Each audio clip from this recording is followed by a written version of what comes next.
Recibimos sus mensajes con tanto cariño, aquellas historias lindas también de que estás participando de una iglesia y de este estudio nos llena de tanta alegría y de tanta emoción. Gracias por participar de Biblia Fácil y junto a mis amigos que vinieron aquí de diferentes países y están representando a Sudamérica, hoy comenzaremos un estudio más de Apocalipsis. Ya que tenemos la Biblia en la mano, queremos que Dios pueda colocarla en nuestro corazón y nos haga hacedores y no solamente oidores. Vamos a orar. Querido Dios, gracias porque hoy tenemos libertad de poder abrir tu palabra, de poder reflexionar, de poder meditar, de poder escuchar, pero no solo para aprender, sino también para vivir de acuerdo al mensaje que tienes para nosotros. Bendice a aquella persona que está viendo este programa a través de YouTube, a través del Facebook, a través de la TV Nuevo Tiempo, de cualquier medio de comunicación. Tu Santo Espíritu hoy nos pueda una vez más iluminar para poder comprender tu verdad. En el nombre de Jesús. Amén.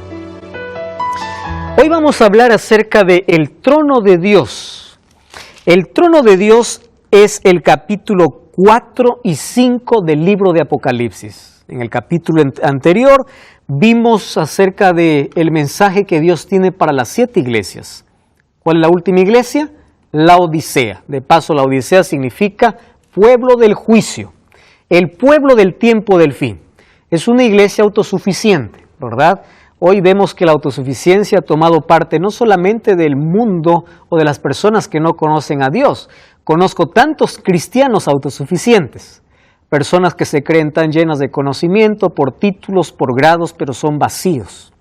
Dios está fuera de los planes, fuera de los proyectos, fuera de la vida. Y Dios dice, arrepiéntete. Yo estoy tocando la puerta del corazón. Es momento de poder revisar nuestra vida y ver de qué estamos llenos.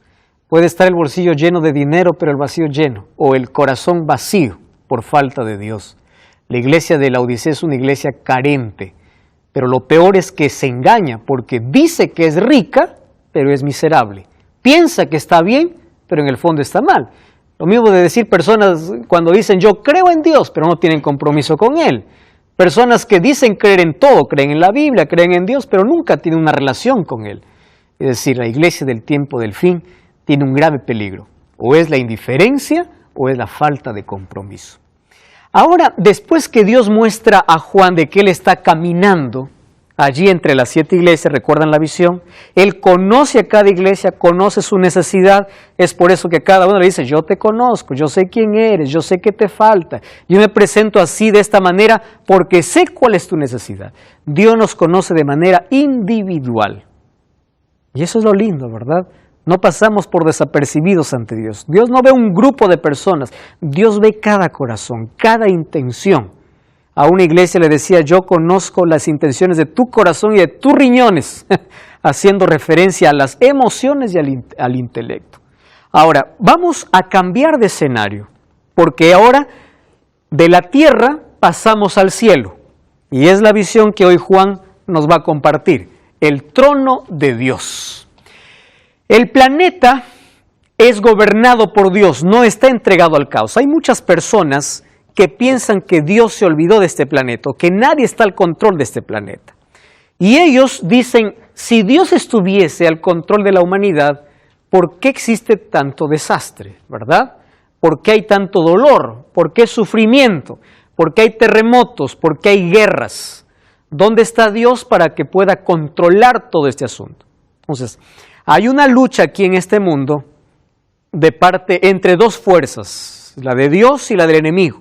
Los dos buscan ser adorados, pero el deseo del diablo es desfigurar el carácter de Dios. El carácter de Dios es amor. Entonces el diablo provoca calamidades para luego culpar a Dios. La gente cuando culpa a Dios por cada desgracia, el diablo celebra, porque de esa manera, ¿qué cosa consigue el diablo? Desfigurar el carácter de Dios, hacer ver que Dios es cruel, es malo o que Dios perdió el control de la humanidad. Ahora, Dios está al control, pero la pregunta es, ¿cómo va a estar al control si hay tanto sufrimiento y de gente inocente, de gente buena? Ustedes ya vieron la injusticia, gente buena que sufre, gente mala que parece que les va bien en la vida. Entonces, ¿cómo podemos responder a esta pregunta del sufrimiento? Todos sabemos que el sufrimiento entró por causa del pecado. En sí, nosotros estábamos condenados a morir. Jesús nos dio esperanza con su muerte. Él nos redimió para poder librarnos de esa condenación. Cuando aceptamos a Cristo, nosotros estamos pasando de muerte a vida. Pero el sufrimiento es una realidad en este mundo. Jesús nos prometió que en este planeta vamos nosotros a vivir felices. Y yo les voy a decir aquí 5 razones por las cuales Dios permite el sufrimiento. Ustedes deben entender la diferencia entre causar y permitir. Causar es provocar. Dios no provoca el sufrimiento. Dios permite el sufrimiento. Pero el sufrimiento es permitido por lo menos por 5 razones. Vamos a comprender de manera breve. Primero, en medio del dolor nosotros sabemos quiénes somos. Les voy a hacer un ejemplo. Job y su esposa. Job perdió en un día todo. Perdió sus hijos, perdió sus riquezas materiales, perdió sus tierras, perdió todo. En un día. Ahora miren, la esposa de Job también perdió todo porque era una pareja, ¿verdad? Pareja de esposos. Es decir, los dos pasaron por la misma situación, por el mismo dolor. Pero miren la reacción. Job dio gloria a Dios. Y la mujer dijo, maldice a tu Dios y muérete. Miren la diferencia. Los dos pasaban por la misma situación, pero uno en el dolor da gloria a Dios y el otro maldice a Dios. El dolor nos revela cuál es nuestro carácter o a quién tenemos en el corazón.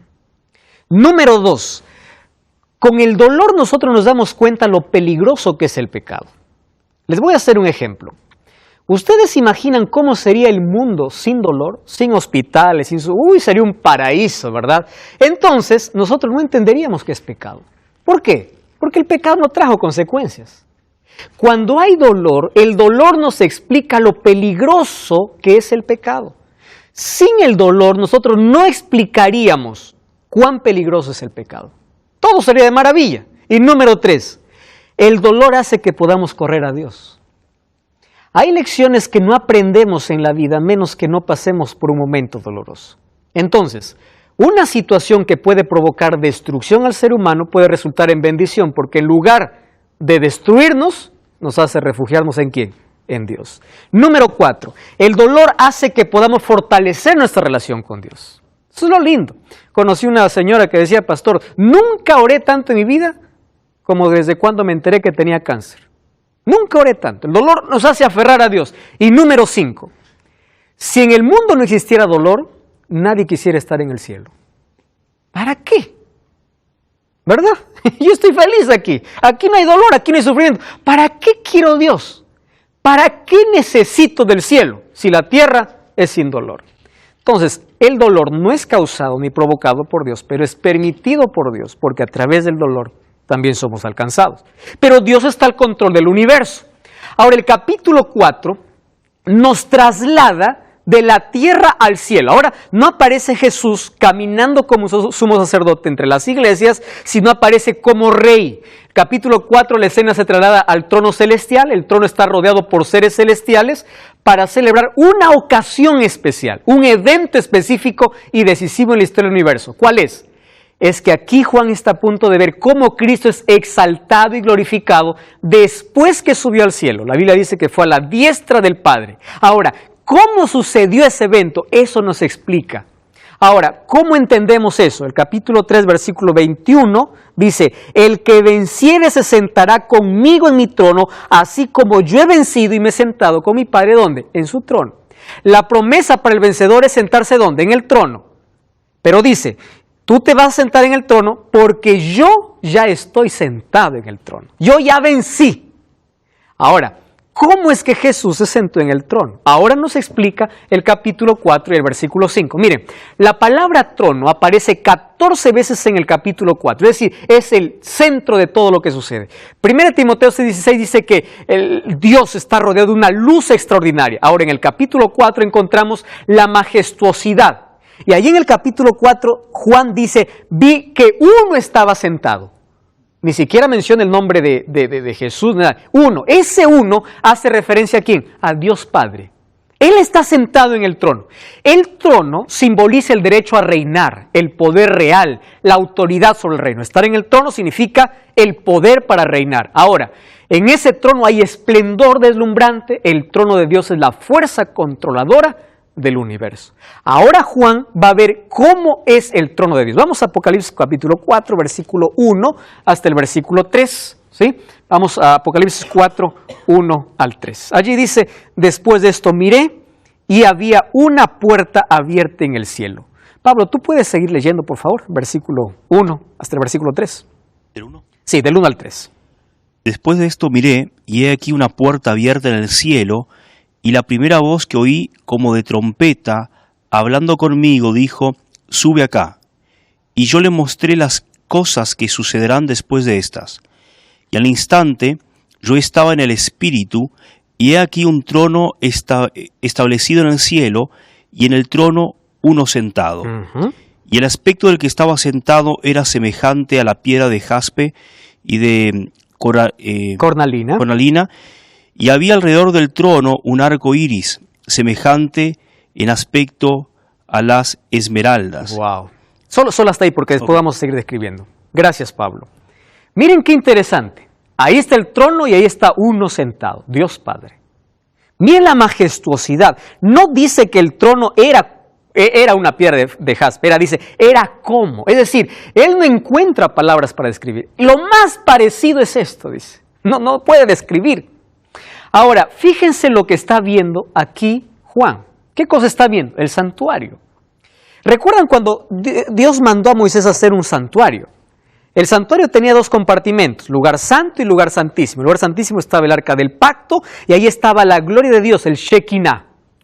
La gloria de Dios, ese Shekinah que estaba en el lugar santísimo, representaba en el cielo, ¿qué cosa? El trono de Dios. Dice, había una puerta abierta, ¿verdad? Y oí una voz que decía, con voz de trompeta. ¿Recuerdan qué significa voz de trompeta? La presencia de Dios. Ven y mire. Es decir, Juan es invitado a entrar. Y no solamente Juan fue invitado. ¿Recuerdan cuando Isaías también fue invitado? Y Isaías capítulo 6 también vio el trono de Dios. Daniel en el capítulo 7 también vio el trono de Dios. Ahora, si nosotros unimos todas esas referencias, aquí en Apocalipsis nos va a dar una idea extraordinaria de cómo es ese trono.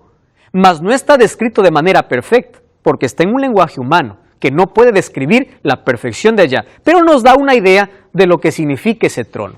Dice allí que en el trono, ¿qué cosa había?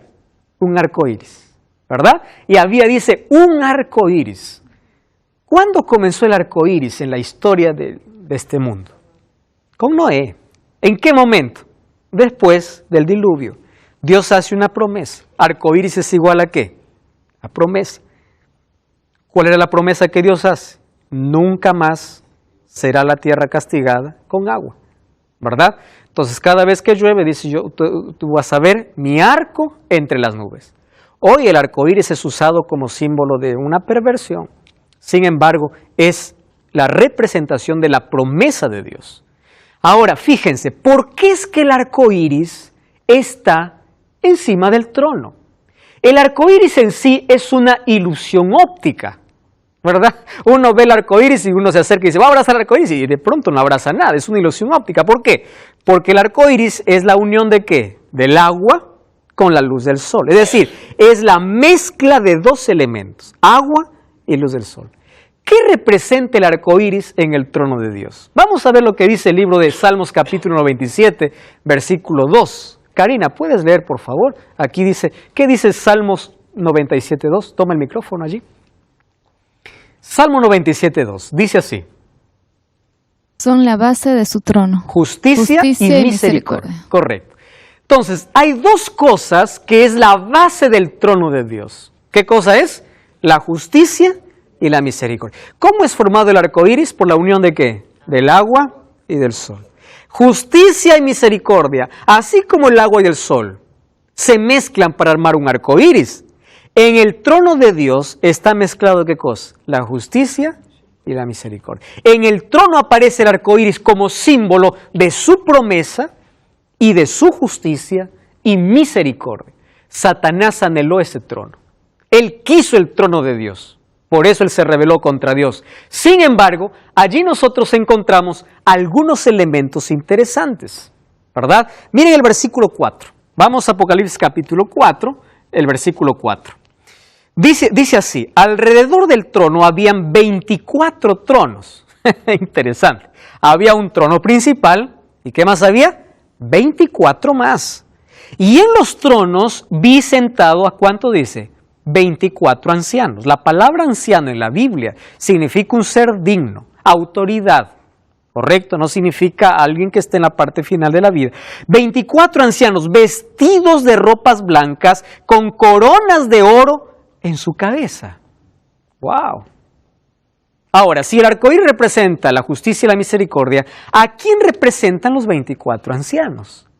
Vamos a ver sus características. Número 1, están vestidos ¿de qué? De ropas blancas. Número 2, tienen corona de oro. Pregunto, ¿a quién prometió Dios vestiduras blancas y coronas de oro? A su iglesia, ¿verdad? Entonces, por las características que aquí presenta, significa que estos son seres humanos que alcanzaron promesa. ¿Pero por qué 24? Vamos a analizar un poco este asunto. 24, ¿cuántas tribus representaban al pueblo de Dios en el Antiguo Testamento? 12 tribus.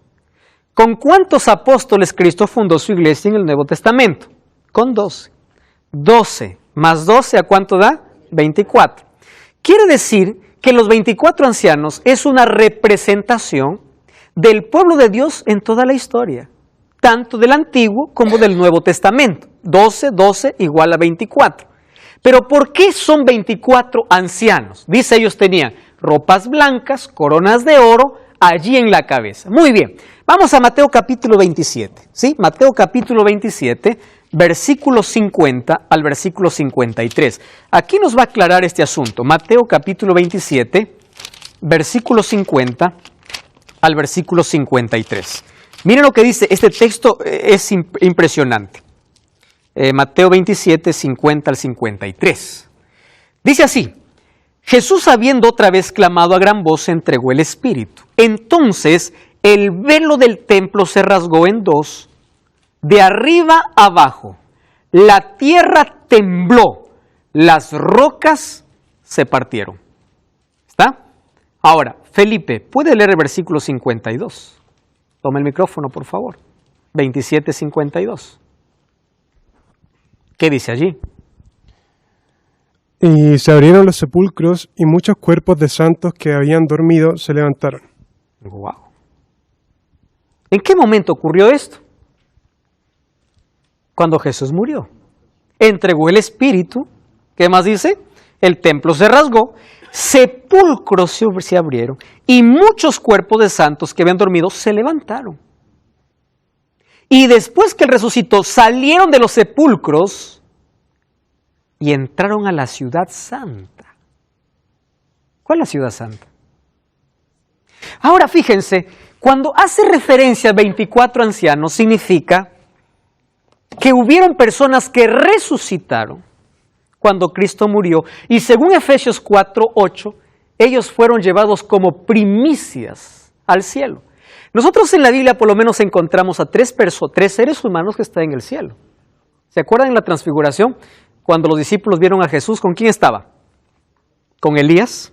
¿Con quién más? Con Moisés. ¿Y quién más está en el cielo?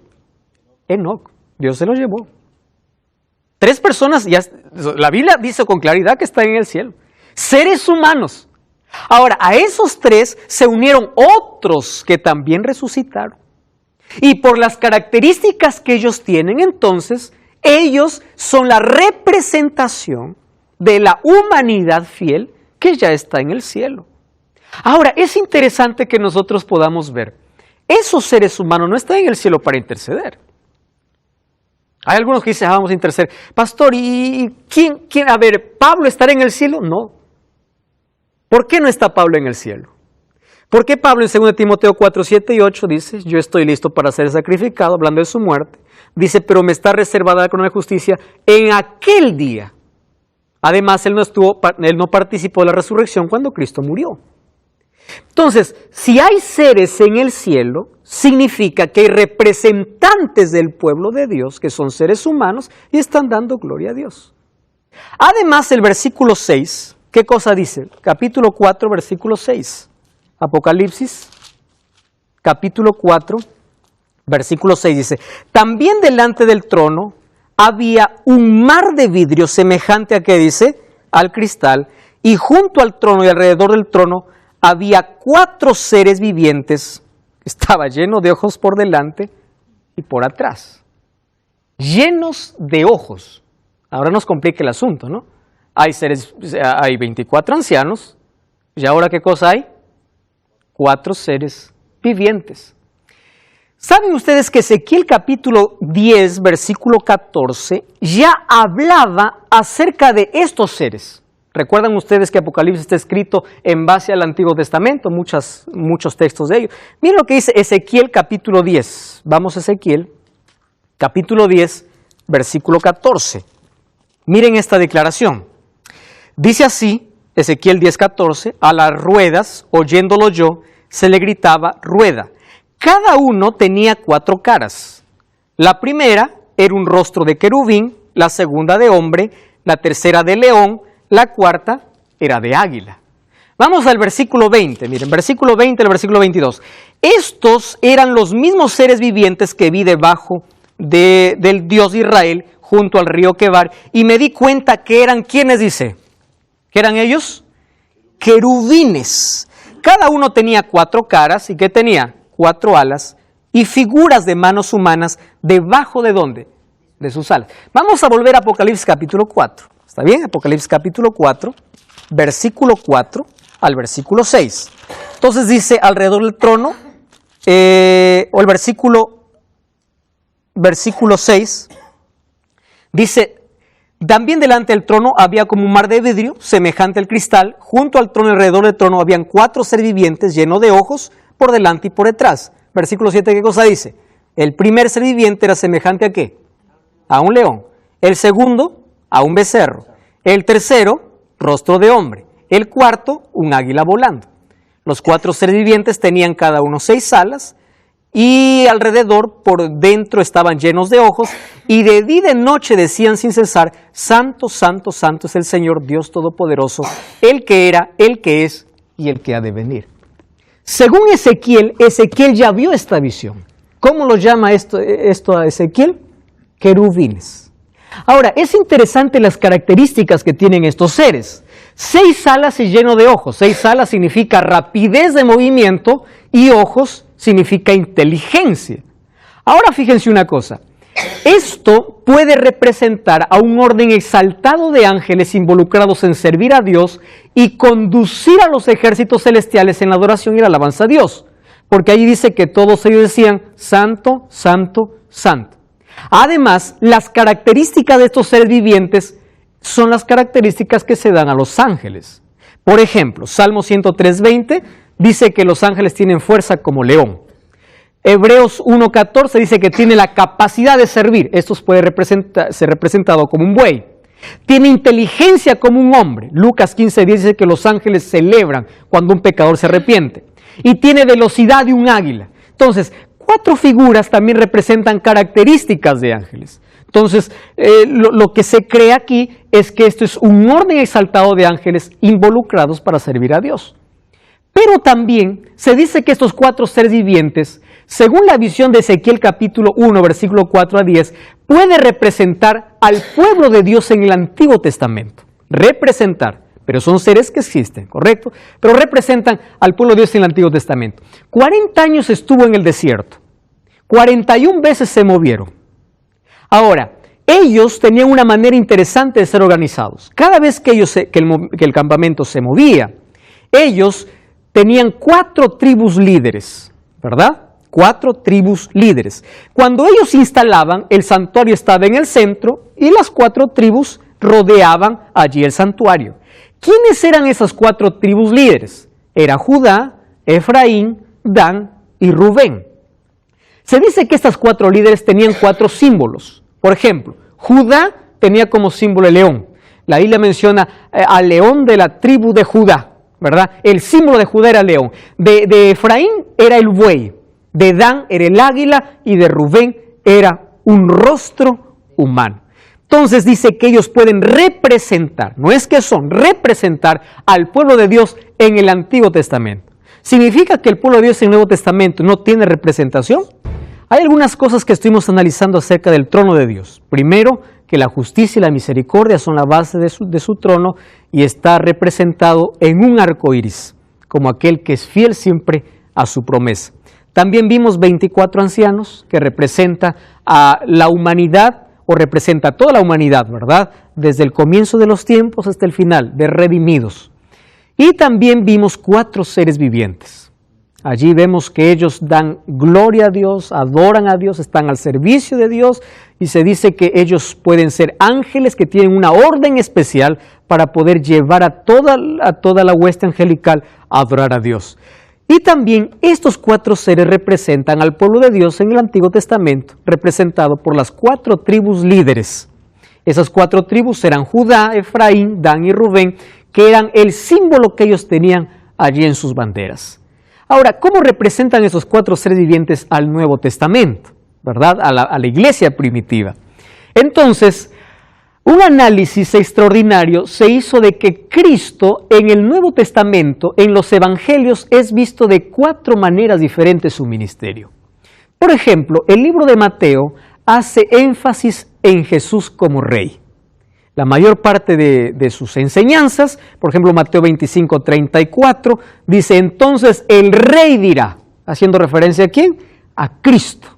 También allí en Mateo 27:37, cuando Jesús murió, allí el Evangelio de Mateo dice que le pusieron sobre su cabeza la acusación contra él que decía, este es Jesús, ¿quién? Dice, el rey de los judíos, haciendo énfasis a Cristo como rey. Nosotros vamos al Evangelio de Marcos y vemos que en Marcos Jesús es representado como siervo. Gran parte de los textos de Marcos representa como siervo. Allí vemos, si alguno desea ser el primero, será el último y el servidor de todos. Eso dice Marcos capítulo 9, versículo 35. Marcos 10:44 dice, quien desea ser el primero será siervo de todos. Y también dice, el Hijo del Hombre no vino para ser servido, dice, ¿no? Sino vino para servir. Mientras que Mateo representa a Cristo como el rey, Marcos lo representa como ¿qué? Como un siervo. Ahora, el libro de Lucas presenta a Cristo como hijo de hombre. Allí Lucas 4:1 y 2 dice, después de haber ayunado, tuvo hambre. Necesidad humana. Lucas 9:56, porque el Hijo del Hombre no ha venido para destruir las almas de los hombres, sino para salvarlas. Mateo presenta como rey, Marcos presenta como siervo, Lucas presenta como hombre, como el Hijo del Hombre, ¿verdad? Ahora, el libro de Juan presenta a Jesús como Dios, desde el comienzo, ¿verdad? En el principio era el Verbo, y el Verbo estaba con Dios, y el Verbo era Dios, y por él fueron hechas todas las cosas. ¿Quién era ese Verbo? ¿De quién estaba hablando? Estaba hablando de Jesús. Mateo presenta como rey, Marcos como siervo, Lucas presenta como hijo de hombre y Juan lo presenta como Dios. Ahora, Juan 1 y 2, en el principio estaba el Verbo. Y Juan 10:30 dice, yo y el Padre somos uno. Quiere decir, yo también soy Dios, está diciendo Jesús. Ahora, ustedes recuerdan, estos 4 seres vivientes, ¿qué rostros tenían? Rostros de águila, rostros de hombre, rostros de buey o de ciervo y un rostro de águila, ¿verdad? Entonces, esto también puede representar el ministerio de Cristo en estos 4 seres vivientes. Y después, ¿qué más dice? Miren, Apocalipsis capítulo 4, allí vamos al versículo 7 o el versículo 10, 9. Cada vez que estos seres vivientes dan gloria y honra y acción de gracias al que está sentado en el trono y al que vive por los siglos de los siglos, los 24 ancianos se postran. ¿Y qué más sucede? Dice, allí adoran al que está sentado en el trono y al que vive por los siglos de los siglos, y dice, digno eres de recibir la gloria, la honra y el poder, porque tú creaste todas las cosas y por tu voluntad existen y fueran creadas todas las cosas. Ahora, en ese contexto, vamos a retroceder un poco, y allí dice el versículo 6, o el versículo 5, del trono salían relámpagos, truenos y voces. ¿Qué más dice? Y delante del trono ardían 7 lámparas de fuego, que son los 7 espíritus de Dios. Ya vimos a qué representan los 7 Espíritus de Dios, ¿verdad? Al Espíritu Santo en su plenitud. 7 espíritus. Ahora fíjense, es interesante algunas cosas que suceden aquí en el trono. Primero hay relámpagos y truenos. Cada vez que la Biblia aparece que relámpago y trueno es porque va a mostrar que Dios va a aparecer. En el libro de Éxodo capítulo 19, versículo 16, la aparición de Dios para el pueblo de Israel fue a través de relámpagos y truenos. Dice que delante de él habían 7 antorchas de fuego explicadas como 7 espíritus de Dios, es decir, la actividad y la obra del Espíritu Santo en su plenitud. Cuando hace referencia al mar de vidrio, esa luz multicolor trascendente representa la majestad de Dios. Versículos 9 al 11, hay una escena de adoración donde los 24 ancianos y los 4 seres vivientes arrojan sus coronas y le dicen, tú eres digno.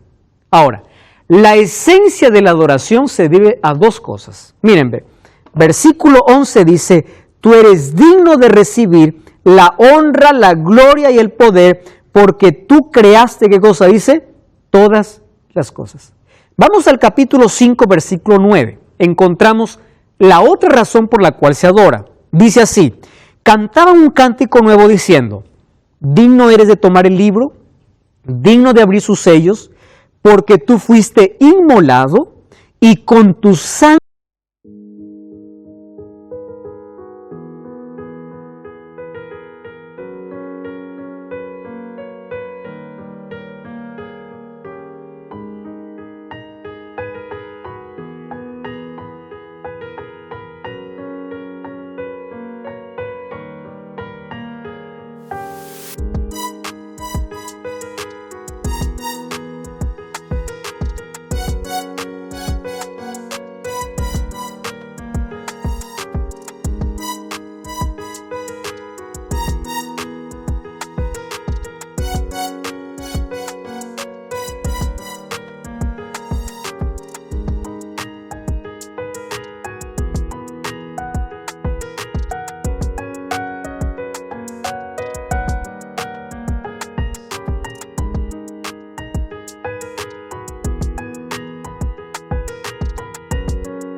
nos ha redimido para Dios de todo linaje, lengua, pueblo y nación, y nos hiciste sacerdotes para nuestro Dios, o un reino de sacerdotes, y reinaremos sobre la tierra. Entonces, Jesús recibe adoración por 2 razones. Primero, por ser el creador, o por el acto de la creación, y el segundo, por el acto de la redención. ¿Qué significa eso? El mismo Dios que creó este mundo tiene poder para restaurarlo y poder proveer salvación para todos los perdidos. Ahora, en esa liturgia de adoración, nosotros tenemos que parar para pensar. Miren, todo el cielo adora a Dios. Todo el cielo. Cada momento dice, santo, santo, santo, tú eres digno de recibir nuestra adoración. El libro de Apocalipsis nos presenta como uno de los temas principales, el tema principal es el regreso de Cristo, pero uno de los temas principales también que acompaña el regreso de Cristo es el grande conflicto que está aquí en la tierra. ¿Y cuál es el conflicto que ocurre aquí en la tierra? La discusión entre los 2 poderes, poder de Dios y poder del diablo, es la lucha por una sola cosa, por la adoración. Si ustedes se dan cuenta, las cosas que hacemos en esta vida no tienen que ver con nuestros caprichos y gustos. Tienen que ver a quién adoramos. Existen personas que se adoran a sí mismos. Existen personas que adoran abiertamente a Satanás. Existen personas que adoran a Dios y por eso son capaces de sacrificar muchas cosas por adorar a Dios. Pero existen personas que dicen, yo no adoro a nadie, ¿verdad? Pero crean sus propios dioses. Es decir, el tema principal en esta tierra es adoración. Alguien me pregunta y dice, pastor, ¿qué tiene que ver que yo obedezca o no obedezca una parte de la Biblia? Es simple, le digo. Demuestras a quién adoras. Porque el asunto es adoración. Miren, El diablo siempre quiso ser adorado. El libro de Isaías capítulo 14 habla de que en el cielo él anheló el trono de Dios.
Quiso el trono de Dios. ¿Por qué quería el trono de Dios? Porque quería ser adorado. Él quiere ser adorado. Cuando Jesús estuvo aquí en la tierra, ¿recuerdan lo que le dijo Satanás a Jesús? Cuando en la última tentación le llevó allí a la parte más alta y le dice, mira todo este mundo, le dice. Tú no necesitas ir a la cruz. ¿Para qué vas a sufrir? Adórame, ¿correcto? Adórame, yo te doy todo. ¿En qué momento se hizo dueño el diablo de este mundo?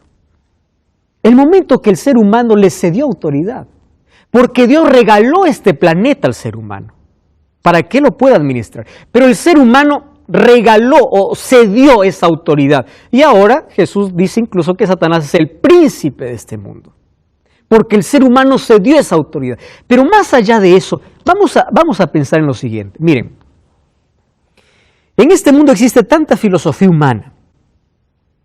El humanismo,